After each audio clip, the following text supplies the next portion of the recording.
يا صباح الفل، صباح الجمال، ازيكم؟ وحشتوني كتير كتير. النهارده كده قلت اعمل فيديو مشتريات. نزلت اشتريت شويه حاجات من المطبخ، طبعا بسبب الاسعار بتجيبي الضروري والمهم، يعني اهم حاجه اللي انا احتجتها اللي انا اشتريتها. فجبت اكياس للباسكت، جبت نص كيلو، جبت مفارش، اللي هي المفارش بتاع الاكل دي. انا بحب اجيب كيلو بس ما لقيتش في المحل لما رحت، فجبت اللي هو النص. جبت الاكياس الحراريه دي عشان نعمل بقى فيها فراخ، نعمل بيها اكل في الفرن وكده. جبت كيس برضو بس جبت المقاس الكبير. جبت الاسترتش راب اللي هو بنغطي بيه الاطباق او كده.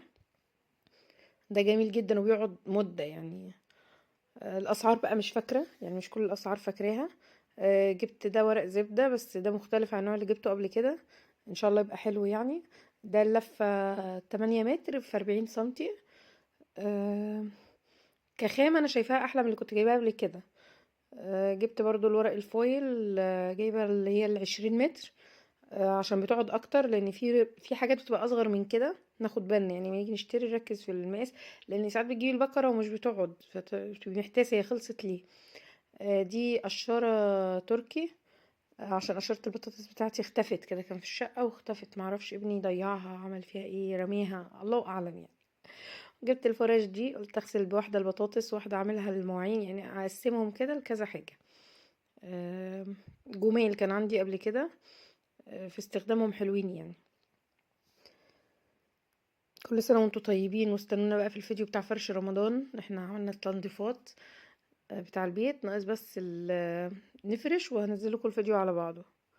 هنا كده جبت بقى كوبايات، أنا بحب قوي الكوبايات اللي هي بتاع رمضان دي، بتديني جو كده جميل. جبت الطقم ده ب30 جنيه. شكله حلو قوي يعني بحب بوجي وطمطم. ف فبحب اجيبهم على طول في اي حاجه كده، حتى لو في الزينه اللي بتتعلق على الحيط اللي هي الفوم او كده، بحب اجيب بوجي وطمطم قوي. وجبت كمان مجات شاي. ما تنسيش لو اول مره تشوفي القناه متنسيش تعملي اشتراك وتفعلي زر الجرس وتعملي كومنت حلوه كده. هنا انا جبت 6 كوبايات للشاي. عندي بس كنت حابه اجيب مجات يعني ساده خالص ما فيهاش اي حاجه.